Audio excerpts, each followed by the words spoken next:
Assalamualaikum warahmatullahi wabarakatuh. Berjumpa kembali di channel Keluarga Misterius. Semoga kita selalu dalam lindungan Allah Subhanahu wa Ta'ala, diberikan kesehatan, dilancarkan rezekinya, dan dimudahkan segala urusannya. Amin amin ya robbal alamin. Di video kali ini seperti biasa, sebelum masuk ke cerita, nama dan tempat sudah disamarkan semua ya, untuk menjaga privasi pihak yang terlibat di dalamnya. Dan seperti apa kisahnya? Mari kita masuk ke cerita. Bismillahirrahmanirrahim. Kali ini Mimin akan mengisahkan cerita yang datangnya dari Pak Sam. Beliau menceritakan tentang pengakuannya yang terjerumus ke jerat pesugihan. Walaupun kini masih hidup, tapi Pak Sam tidak bisa lepas dari sumpah janjinya dengan sosok sesembahannya. Begini awal ceritanya. Hidup dengan bergelimangan harta adalah suatu kebahagiaan bagi siapapun, termasuk Pak Sam dan keluarganya. Namun hidup itu seperti roda, kadangkala di atas dan kadangkala berada di bawah. Seperti Pak Sam saat ini. Dulu dia hidup dengan serba kecukupan, namun sekarang Pak Sam ketar-ketir karena memiliki banyak hutang, mulai dari hutang ke pihak bank, ke rentenir, ke tetangganya, dan relasi kerjanya, sampai sertifikat rumahnya harus digadaikan. Total hutangnya ini bukan ukuran hutang yang kecil, tapi waktu itu Pak Sam yang memiliki usaha kontraktor. Dia tidak mengira kalau usahanya itu bakal bangkrut. Nah, pikirnya dengan menjaminkan rumahnya ke bank, usahanya bisa kembali bangkit. Tapi pada kenyataannya, usaha kontraktor yang dibangun dari nol mengalami penurunan yang drastis. Dari masalah anggaran, dari masalah bahan, semuanya itu berantakan, dan relasi kerjanya ini banyak yang menggunakan uang milik Pak Sam tanpa sepengetahuannya. Dari masalah itu, Pak Sam merasa ditipu oleh relasi kerjanya. Usaha yang dibangun dari nol sekarang hancur. Sampai singkat ceritanya, Pak Sam yang sudah buntu pikirannya, bingung harus kemana lagi mencari bantuan untuk bisa menutupi hutang-hutangnya. Dan tanpa sepengetahuan keluarganya, Pak Sam berangkat ke kota. Nah, sewaktu dia berangkat ke kota, niat awalnya memang ingin mengurus pekerjaannya. Namun di tengah jalan, Pak Sam justru datang ke tempat pesugihan yang terkenal sakti di kota itu. Nah, Pak Sam yang bertemu dengan salah satu juru kunci. Di sana Pak Sam mengutarakan semua masalahnya, dan dia berkeinginan untuk melakukan pesugihan. Sebelum juru kunci mengiyakan keinginan Pak Sam disumpah janji oleh sang juru kunci. Kalau kamu ingin mendapatkan kekayaan dengan cara pesugihan, kamu harus bersumpah dan berjanji untuk menjadi pengikut dari siluman ataupun sesembahan yang akan datang pada saat kamu melakukan ritual. Tanpa pikir panjang, Pak Sam bersumpah dan berjanji di depan juru kunci itu. Setelah disumpah, Pak Sam mulai diberi arahan tentang tata cara melakukan pesugihan. Mulai dari cara ritualnya dan syarat-syarat yang harus dipenuhi sebelum melakukan ritual. Ritual yang dilakukan oleh Pak Sam tidaklah instan, tapi ritual yang dilakukannya ini sampai 21 hari. Sebelum Pak Sam melakukan ritual, di tempat yang tak sama, Pak Sam disuruh mandi kembang oleh juru kuncinya. Setelah mandi kembang selesai, kira-kira jam 7 malam, Pak Sam diantar ke salah satu tempat yang Pak Sam sendiri pun tidak tahu di mana tempatnya, tapi yang pasti itu berada di dalam hutan. Dengan berjalan kaki, tak berselang lama, Pak Sam dan si juru kunci sampai di sebuah gua yang sangat besar, dengan keadaan yang gelap gulita. Tidak ada pencahayaan sama sekali di dalam gua itu. Si juru kunci memberikan nasihat ke Pak Sam. Selama 21 hari kamu melakukan semedi, kamu jangan pernah keluar dari gua ini sebelum kamu ditemui oleh sosok penunggu di sini, yang nantinya sosok itu akan jadi sesembahanmu dan akan mengabulkan permintaanmu. Pak Sam mengiyakan perkataan sang juru kunci, dan malam itu Pak Sam ditinggalkan oleh juru kuncinya di dalam gua tanpa adanya pencahayaan.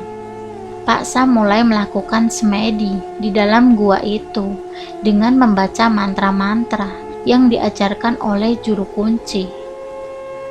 Malam pertama, Pak Sam harus melewati ujian pertama yang didatangi oleh sosok berwujud perempuan yang biasa disebut Wewe Gombel. Wewe Gombel yang berwujud dengan kedua payudara yang panjang dan besar, berambut acak-acakan, dengan lidah yang menjulur sampai ke perut, serta memakai pakaian panjang yang terlihat sangat kusam. Sosok itu nyata ada di hadapan Pak Sam, dengan tatapan tajam yang membuat tubuh Pak Sam gemetar hebat dan ketakutan. Rasa takut itu yang membuat Pak Sam mulai bimbang.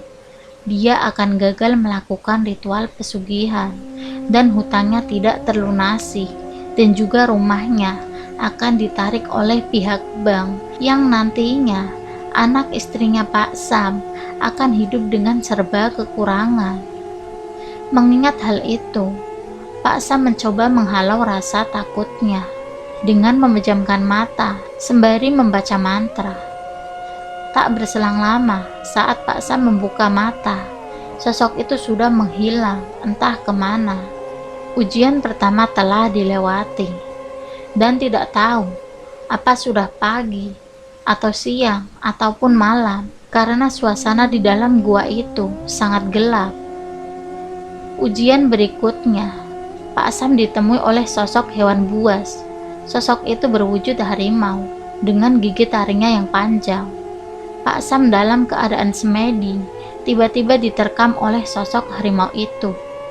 Sementara Pak Sam sendiri sudah pasrah, mati ya mati, hidup ya hidup, sudah tidak dipikirkan lagi. Yang ada di dalam pikirannya, dia hanya ingin sukses melakukan ritual ini. Sesuai pesan dari juru kuncinya, sosok apapun yang datang menghampiri Pak Sam jangan pernah bangkit atau kabur dari gua itu. Pesan itu diingat betul oleh Pak Sam. Dari Wewe Gombel sampai kelelawar yang berwujud besar pun datang mengitari Pak Sam. Tak sampai di situ saja, ujian selanjutnya Pak Sam didatangi oleh sosok yang benar-benar aneh, dan baru pertama kali Pak Sam melihat sosok itu. Sosok berkepala, tapi tanpa badan, dan di bagian leher dan perutnya itu terlihat organ dalamnya. Kalau orang bilang itu sosok kuyang. Sosok kuyang yang memandangi Pak Sam dengan tatapan tajam membuat Pak Sam nyaris saja pingsan, karena sosok kuyang itu mengeluarkan darah dengan bau yang sangat anyir dari bagian ususnya. Pak Sam yang berusaha menahan mual sembari membaca mantra agar ritualnya ini berhasil. Sosok kuyang yang masih di hadapan Pak Sam perlahan-lahan pun menghilang. Kejadian aneh itu benar-benar dilewati oleh Pak Sam dari sosok siluman ular besar, hewan buas, serta sosok gaib lain yang wujudnya aneh dan menyeramkan.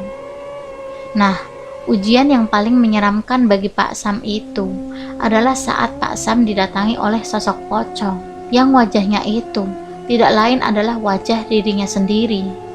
Sosok itu muncul tepat di hadapan Pak Sam, sampai membuat Pak Sam kaget dan terjatuh dari tempat semedinya. Sosok pocong yang semakin mendekat dengan menundukkan kepala, sembari menatap tajam Pak Sam yang bangkit untuk melakukan semedi lagi. Pocong itu tiba-tiba meludah tepat di wajahnya Pak Sam. Air ludah yang membasahi wajahnya. Semakin lama, dirasa air ludah itu semakin panas, seperti membakar wajahnya Pak Sam. Rasa panas yang menjalar di wajahnya dengan dibarengi keringat dingin yang bercucuran membasahi seluruh tubuhnya Pak Sam yang sedang melanjutkan semedinya. Sementara Pak Sam yang ingin sekali mengusap air ludah pocong itu, namun Pak Sam takut jika dia mengusap air ludah itu maka akan menggagalkan acara ritualnya. Akhirnya Pak Sam membiarkan air ludah itu membasahi wajahnya dengan menahan rasa panas dari air ludah pocong itu, sembari membaca mantra agar ritualnya ini tidak gagal. Sampai beberapa jam kemudian, akhirnya pocong itu menghilang. Setelah sosok pocong itu menghilang, tak berselang lama, Pak Sam didatangi sosok wanita yang sangat cantik. Sosok itu belum pernah dilihat Pak Sam di dunia nyata, dan sosok itu pun menanyakan ke Pak Sam, "Apa yang membuat kamu semedi di tempat ini?" Dengan lantangnya, Pak Sam menjawab, "Aku semedi di sini untuk mendapatkan kekayaan agar semua masalahku teratasi." Sosok cantik tersebut menjelaskan, "Aku akan mengabulkan segala keinginanmu, tapi dengan syarat kamu harus menyerahkan jiwamu untukku." Pak Sam yang sudah menandatangani dalam gaibnya sebuah sumpah janji setianya yang akan menjadi pengabdinya. "Iya, saya siap." Dan syarat yang kedua, Pak Sam harus menjadi suami dari sosok wanita cantik Mbak Bidadari itu. Pak Sam yang mendengar tutur dari sosok wanita itu sontak saja kaget karena sosok itu ingin menikah dengannya. Tanpa pikir panjang, Pak Sam pun mengiyakan keinginan sosok wanita cantik itu. Saat acara pernikahan dengan sosok wanita itu, seakan-akan Pak Sam tidak ada di tempat semedinya, tapi di alam gaib sosok wanita itu.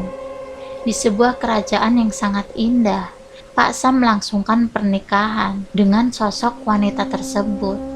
Dan nikahnya pun seperti nikah di dunia nyata, ada wali dan juga ada saksinya. Setelah pernikahan itu selesai, Pak Sam pun langsung berhubungan badan dengan wanita cantik tersebut. Dan sosok wanita itu memberikan saran agar Pak Sam menyiapkan satu kamar khusus, kamar kosong yang akan digunakan untuk mereka setiap berhubungan badan, dan sosok itu akan datang di waktu yang sudah dijanjikan, dan waktunya itu sebulan sekali setiap Jumat Kliwon. Namun yang membuat aneh, setelah syarat itu disampaikan ke Pak Sam antara percaya atau tidak kalau dirinya ini sudah berada di dalam gua lagi. Dan setelah syarat yang ketiga tadi sudah disampaikan, Pak Sam disuruh untuk pulang. Saat disuruh pulang, Pak Sam langsung berdiri dan keluar dari gua, menemui juru kunci dan menceritakan apa yang dialaminya selama melakukan ritual. Setelah menceritakan itu semua ke juru kuncinya pun mempersilahkan Pak Sam untuk pulang. Singkat ceritanya, setelah sampai di rumah, Pak Sam bertemu dengan ketiga anaknya dan istrinya. Tanpa melupakan syarat yang ketiga, Pak Sam langsung mencari tempat atau kamar yang akan dijadikan untuk ritualnya di rumah besar yang dimilikinya yang sudah digadaikan. Pak Sam menyiapkan segala sesuatunya yang sesuai dengan saran yang diajarkan oleh juru kunci, mulai dari kemenyan sampai kembang 7 rupa. Setelah semua sesaji itu sudah lengkap, yang kebetulan malam itu Jumat Kliwon, Pak Sam mulai membaca mantra dan tidak berselang lama, sosok berwujud wanita cantik itu datang. Pak Sam yang sudah tahu maksud dari kedatangan sosok gaib itu, keduanya langsung berhubungan badan. Tapi sebelum Pak Sam ini berhubungan badan, sosok wanita cantik itu datangnya tidak sendiri, tapi didampingi beberapa dayang dengan membawa kantong yang berisi uang dan jumlahnya sangat banyak. Bukan hanya puluhan juta, bahkan kalau dihitung-hitung, mungkin kisaran miliaran. Itu hasil dari sekali hubungan Pak Sam dengan sosok wanita itu. Singkat ceritanya, ritual itu dilakukan selama 1 tahun. Segala hutang-hutangnya sudah terlunasi, bahkan usaha kontraktornya bisa berkembang lagi seperti sebelumnya, bahkan lebih berkembang pesat. Tapi selama 1 tahun, Pak Sam diberi uang oleh Ratu Iblis atau demit yang menyerupai wanita cantik itu. 1 tahun itu, 4 kali Pak Sam terima uang yang sangat banyak, dan uang itu pun digunakan untuk memenuhi kebutuhan anak dan istrinya. Pak Sam sekeluarga kembali hidup dengan bergelimangan harta. Tapi di balik itu semua, ada dampak yang harus diterima Pak Sam, yang sudah bersekutu dengan iblis yang sangat cantik dari kerajaan iblis. Pak Sam sangat sadar dengan apa yang dia lakukan selama ini, yang selalu berhubungan badan di setiap bulannya, tepatnya di malam Jumat Kliwon. Pak Sam pernah berusaha untuk melepaskan hubungannya dengan siluman cantik itu, mulai dari bantuan dukun-dukun yang sakti, dari kiai ternama, dari siapapun yang dipercaya dan diyakini mampu melepaskan hubungan antara Pak Sam dengan ratunya kerajaan pesugihan. Tapi usahanya Pak Sam ini tidak membuahkan hasil sama sekali. Dari semua cara yang telah dilakukannya ini, Pak Sam hanya bisa pasrah, hidup dengan kemewahan dan serba kecukupan. Namun hati dan pikiran Pak Sam tak pernah tenang. Pak Sam pun meyakini tidak akan bisa lepas dari sosok wanita cantik itu, karena sebelum Pak Sam ini mendapatkan pesugihan dan bersekutu dengan sesembahannya, Pak Sam sudah berjanji dan bersumpah untuk menjadi budak di kerajaan sesembahannya. Dan Pak Sam meyakini kalau pesugihan yang dilakukannya saat ini, harta bendanya ini akan ditarik kembali oleh ratu kerajaan pesugihan kalau tidak ada yang meneruskan ritual pesugihannya. Karena selama melakukan ritual, tidak ada yang ditumbalkan. Istrinya, anaknya, ataupun keluarganya yang sampai sekarang masih hidup. Dan yang akan menjadi tumbal itu, ya Pak Sam sendiri, karena dia yang sudah bersumpah dan berjanji di hadapan sang juru kunci. Entah berapa lama lagi Pak Sam harus bersekutu dengan sesembahannya, yang setiap Jumat Kliwon harus meladeni sosok siluman yang menyerupai wanita cantik itu. Bagi kalian yang mendengar cerita ini, jangan pernah sedikit pun berpikir tentang keinginan untuk mendapatkan kekayaan dari pesugihan. Entah itu pesugihan kecil, besar, iblis ini, iblis itu, atau sebagainya. Karena setiap pelaku pesugihan tidak akan bisa lepas dari jerat pesugihan secara begitu saja, tanpa adanya tumbal. Nah, pesugihan yang dilakukan Pak Sam inilah yang pelakunya sendiri yang akan menjadi tumbalnya. Karena sudah bersumpah dan berjanji sendiri akan menjadi pengikut setia sosok iblis yang menjadi sesembahannya. Dan sekarang ini, alhamdulillahnya, Pak Sam masih sehat walafiat, tapi dirinya tidak akan bisa lepas dari sumpah dan janjinya dengan sosok sesembahannya. Nah, ada pesan dari Pak Sam yang disampaikan, agar siapapun yang mendengar cerita ini jangan pernah sekalipun berpikir untuk mencari pesugihan secara instan atau apapun itu bentuk pesugihannya. Dan dari cerita Pak Sam ini, semoga bisa bermanfaat bagi kita semua. Ambil sisi positifnya dan buang jauh-jauh sisi negatifnya. Semoga kita selalu dalam lindungan Allah Subhanahu wa Ta'ala. Terima kasih sudah mendengarkan cerita kami. Jangan lupa like, share, dan komen, dan tekan subscribe untuk mengikuti video selanjutnya. Wassalamualaikum warahmatullahi wabarakatuh.